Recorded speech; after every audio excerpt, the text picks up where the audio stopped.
Welcome to our story on the story of the Jewish people, history of the Jewish people.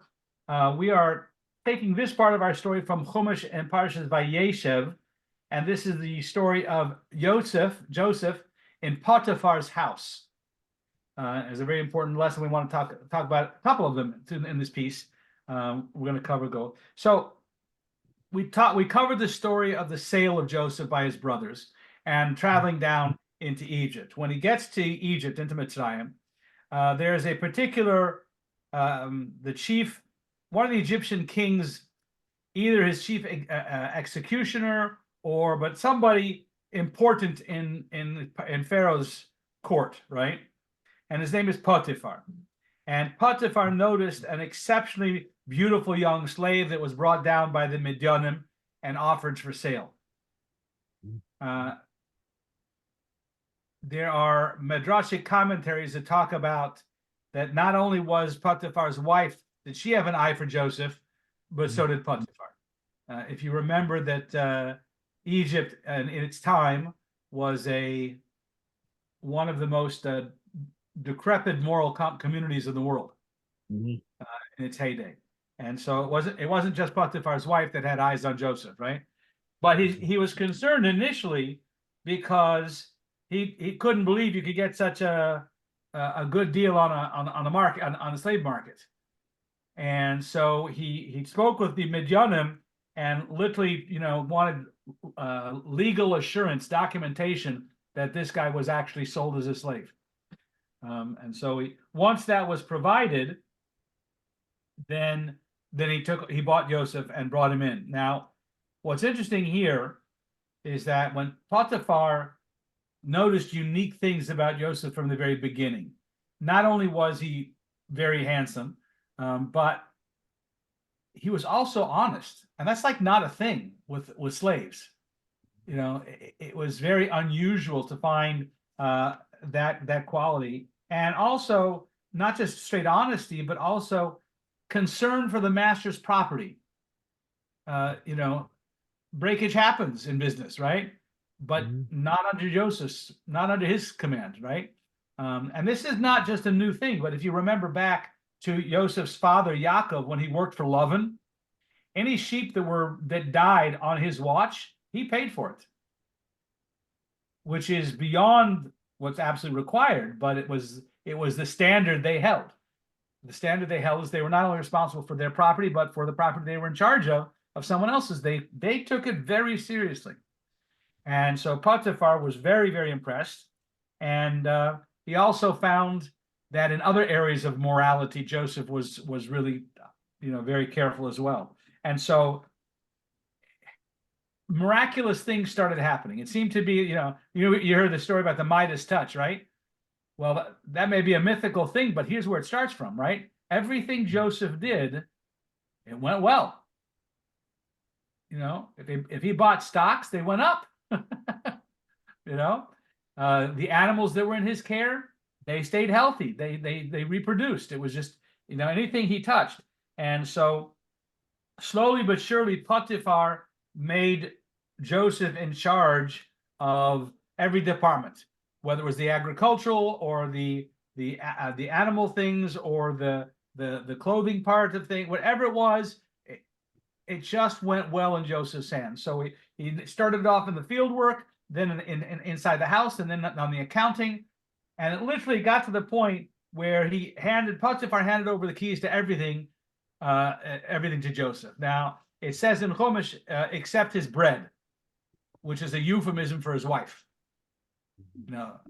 But everything else, Joseph had Bilus, had ruling over everything in the household, right?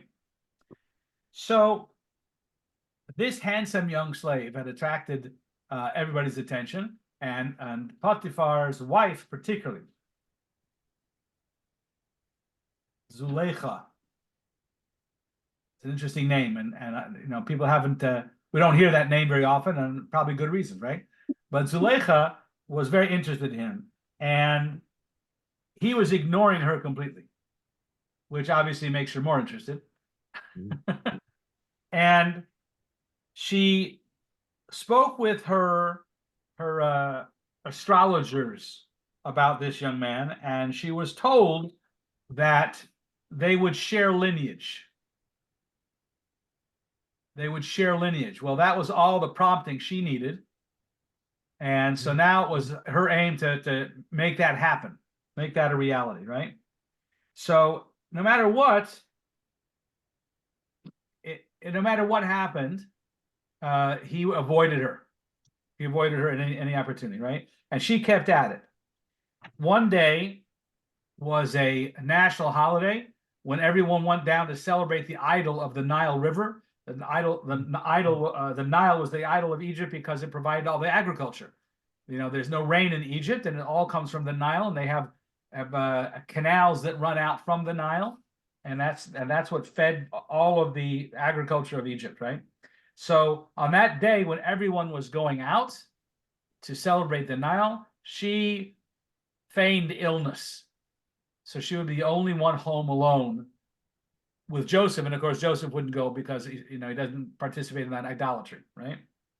So she went after him, and all of her wiles and everything else, she applied to try and convince him to be with her, and even threatening him. And nevertheless, he refused. But his moral stance was weakening. And the Meforshim, the commentaries, talk about the fact that he allowed himself to be in a situation that could be compromising. And because he allowed himself to be in that position, compromise started to happen. Things started to escalate. And as things escalated, so because Joseph had maintained himself for so long and been careful of himself so long, God came to his aid, and Joseph saw a vision of his father and heard his father's voice, and that was sufficient to turn him back. And that was sufficient to have him, avoid the situation. But she held on to his coat, and so he slipped out of his coat and ran. Well, of course, now she's terrified that he's going to go and tell the master what happened. And so now she has to figure out how to avoid that. So she goes to a couple of her handmaidens who come back from the party, and she tells them that what happened, and that and they said, well, obviously you have to spin this the other way, that he came after you, because otherwise you're going to be in serious trouble. So she said, well, so the wife said to her friends, well, go tell your husbands that he attempted to come at you as well, and that'll corroborate my story.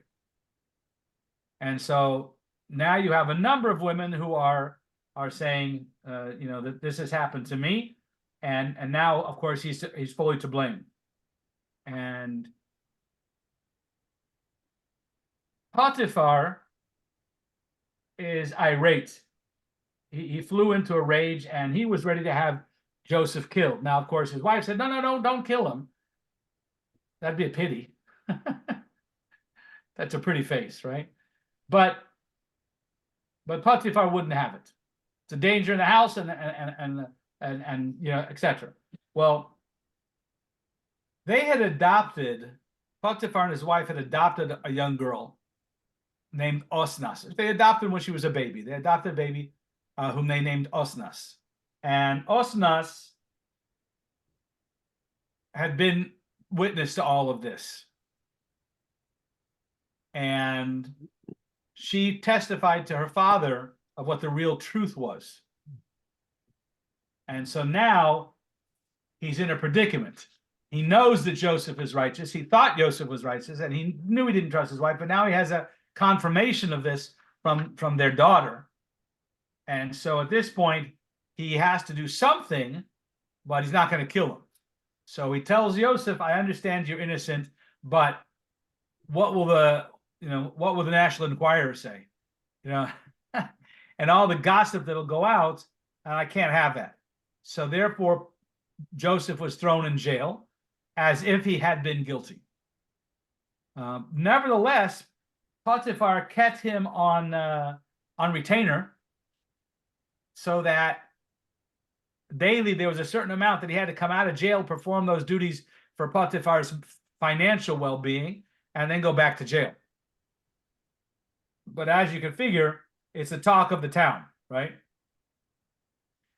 When Joseph was in prison, again, God's blessings remained with him, and he was given different responsibilities within the prison.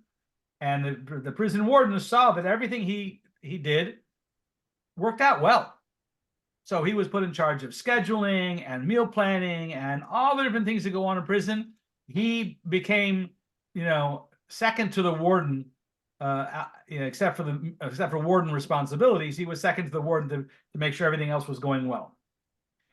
And Joseph was in prison there for 10 years. Where does the 10 years come from? Like, why 10, right? And the answer is that everything is all obviously related. The 10 years goes back to the 10 brothers. Joseph had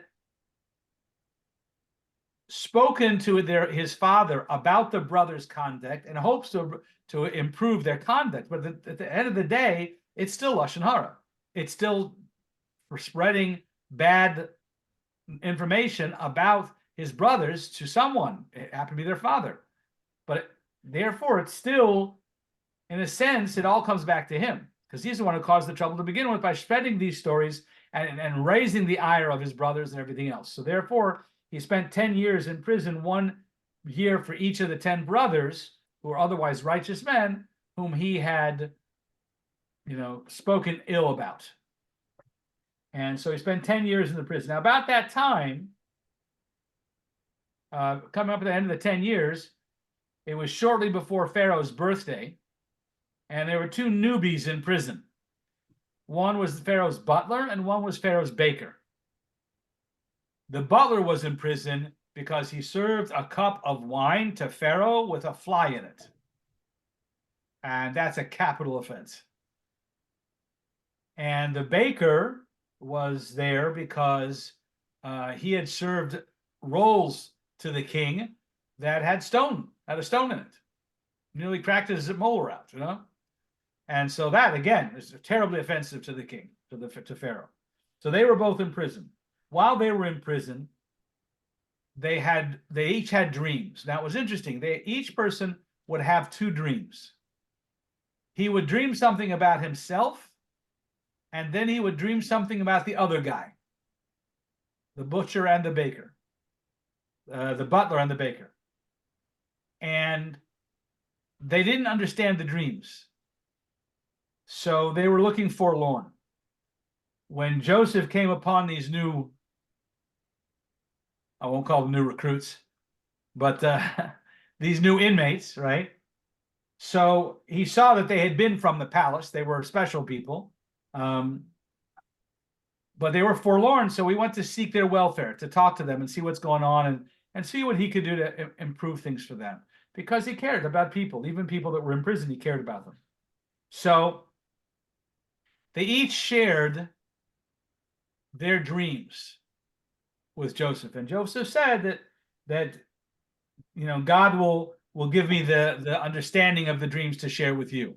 He wasn't taking credit himself. Obviously, credit comes to God, but God will give him, in a sense, this is prophecy. His prophecy came through dreams, right? Which we'd seen before with his father Yaakov also. When he was traveling, he had the dream of the ladder going up to the sky and things like that. So nothing new. So each of them told Joseph the dream, and he said that this is what God wants you to know. He said, by the butler, he said, your dream of crushing grapes into Pharaoh's cup and handing them to Pharaoh, this means that that Pharaoh is going to return you to your position. The fact that it's 3 clusters of grape means 3 days, because in 3 days' time, on Pharaoh's birthday, he's going to revisit the case, because that's what happens on royalty birthdays. Royalty birthdays, they would oftentimes visit the list of prisoners and decide the case one way or another. And the butler would be pardoned, and he would go back to Pharaoh. And the reason being is that it's a fly. It could have come in a cup after it had already been served. So it's not necessarily on him, right? And the baker got all excited because now he understood the second part of his dream was the answer to the first guy. So part one was his own dream, and part two was the other guy's dream. And Joseph just said it, and now he understood that's what it meant, right? So he wanted to hear some good news about his own dreams, and Joseph said, well, the 3 baskets of bread on your head means the 3 days' time on Pharaoh's birthday, and the fact that the birds were plucking and eating the breads out of your baskets means that you will be hung, and the birds will pluck at your flesh. It's a pretty graphic picture, but the point is that the rock was found inside the dough. It had to have been there when it was baked. Obviously, this was carelessness on his part, and it's going to be his end. And the butler also now recognized the second part of his dream was now the fulfillment, right? So these things happen. Now, when the dreams were interpreted, knowing that the butler would be going back to Pharaoh's court, so Joseph told the butler, remember me and save me out of here. Meaning when you get to Pharaoh, you'll be his butler, you'll talk to him. I met a guy in prison and you know, his and he doesn't belong there. And maybe I can get pardoned, right? So when the butler gets out and he gets freed, he immediately forgets about Joseph. Joseph is going to spend 2 more years in prison because the 2 things he said to the butler, remember me and save me out. For those 2 statements, he gets 2 more years in prison. And I want to talk about that piece of it, right? A lesson for us that we need to be thinking about. We're told that you will eat bread by the sweat of your brow. You have to work, right? We're also told that God will bless you in all that you do, but you have to do. You have to do something, right? So we know that our efforts we have to make an effort. God can rain down blessings, but you got to put out a bucket, right? You have to make a vessel by which God's blessings can come pouring down on you to be able to collect those blessings. So you have to do something. So Joseph, you know, when we say that he gets blamed for putting his trust in the butler, I mean, come on, give us a break. He said, remember me and save me. He was creating a vessel by which God could choose to save him. Why is that so bad that he's going to get 2 more years in prison, right? So the answer that Hasidus shares with us is that for you and I, for me, I'll just say about me.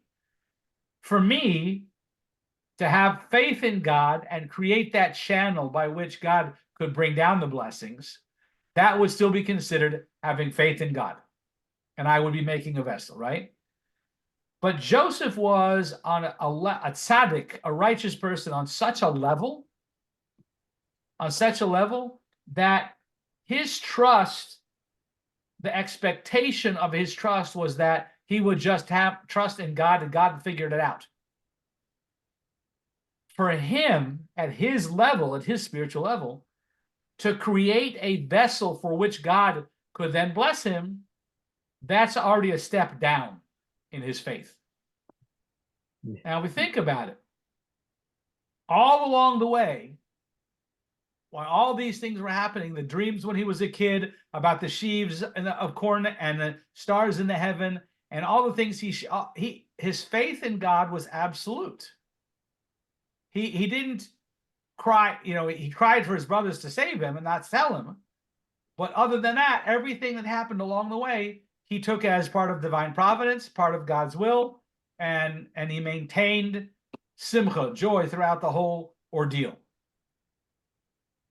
And so for him to create the bucket or the vessel by which he could get the blessings, that's already a step down for him. We aren't judged on the same standards. That's for very, very special holy tzaddikim. We still have to make a vessel and then trust that God will either use that vessel or he won't. I saw a beautiful art rendering that it was a perfect example. I think it was a comedian who was actually doing the work, but it was a beautiful example of the guy who spends all his time and efforts and money fishing. And he casts out his reel and he's working on catching fish. In the meantime, a fish jumps out of the water and lands in his bucket.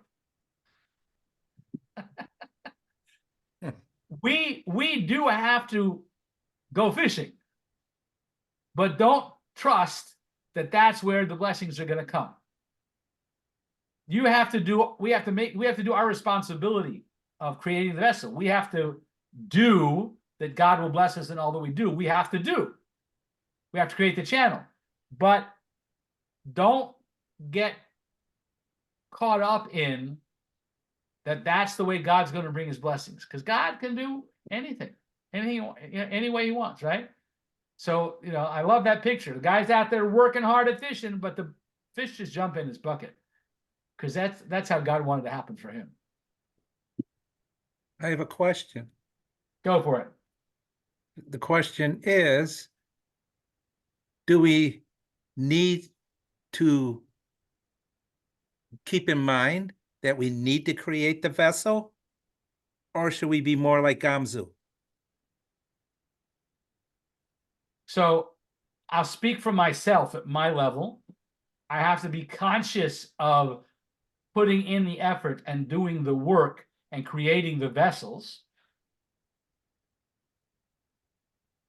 and thanking God for everything along the way. But again, not getting caught up with that it's going to happen through this channel. I remember a friend of mine used to say, buying a lottery ticket is one lottery ticket is great entertainment. It's the cheapest entertainment, because you get to fantasize as long as you want until you check the numbers and find out you lost. But as long as you realize that buying the lottery ticket is just for the purpose of fantasizing, and that's the entertainment value of the lottery ticket, then you're good to go, because God is going to do whatever he wants to do, however he wants to do it. So if you're buying a lottery ticket for the entertainment, great value, great value. If you're doing that because you think that God should be great, that this should be the vessel by which God will, leave that to God. Leave that to God. Don't get mixed up in things that are not our responsibility. Well, I know when we bench after eating, we ask that Hashem should provide us. We should depend on Hashem to provide us what we need, and not have to depend on the hand of man to give us, because we're going with the wrong direction. Hashem should provide, and we shouldn't have to beggar ourselves to other men to give us. I remember that's part of it. And there's a Hasidic story about a guy who was a great Torah scholar, but he had no money. And at some point they literally had no food. And Shabbos was coming, and there was nothing to make for Shabbos. And his wife was beside herself. And he stepped out of the house, and a large silver coin fell from heaven, right at his feet. And he bent down and he picked it up and he looked at heaven and he said, I think there are more respectful ways to receive our needs. And he threw the coin back up to heaven, and it went. And shortly thereafter, a couple of businessmen, wagon loads of stuff heading off to the market or coming back from the market. Either way, they stop in and they say, listen, it's almost Shabbos. We don't have a place to go. Can we stay by you? And he said, listen, you're welcome to stay by us, but we don't have any food. And they said, we've got hordes of food in the wagon. We're fine with the food. We'll set up the Shabbos table. It'll be on us. We just need a place to stay. Come on in. And they had a magnificent Shabbos. And during the course of Shabbos, they had beautiful divrei Torah. And the businessmen were so excited that they had this amazing scholar right here with them. And after Shabbos was over, after Havdalah, the two businessmen went off to talk, and then they came back to the rabbi and said, listen, Rabbi, we have a question for you. We were on our way to the court to get a psak halacha, to get a rabbinical decision on a dispute we have in business between us two partners. And we wanted to go, but we spent Shabbos with you, and we feel that you're brilliant, and we would be totally happy if you would adjudicate our case, and if you would adjudicate it, we'll pay you for your service. And he listened and he judged, and they paid him for his rabbinical services of acting as judge. And now Baruch Hashem, the family had money as well, and a much more respectful than coin hand coming down from heaven. Right, a handout from heaven, right? So we have to make a vessel, and preferably we make a respectful vessels, but don't get too caught up in how God's going to provide it. It can in whatever way it would be, and although it may have been beyond that rabbi's dignity to take a silver coin from heaven, I'm okay with it. I'll take what I get. Sure. I was going to say, scholar. I was going to ask how you could refuse a present from Hashem. Right. So basically, Yeah. that's it. So basically, the guy was saying, there's a concept of bread of shame. The idea of a bread of shame is handouts.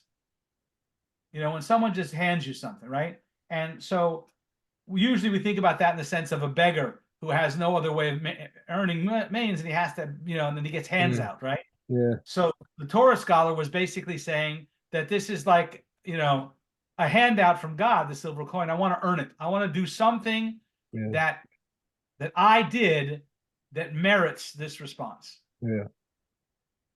Yeah. I also remember something else. When we do at the end of Mincha, we do Tachanun. At the beginning, I think David Amelech says to, I think what his friend Gad is saying, Gad, let us, I am distressed. Let us fall into the hand of Hashem, and let us not fall into men's hands. Because if Hashem is just and merciful, man, well, that's a different story. Exactly. Yeah. Excellent. Let me wrap this one up. Yeah.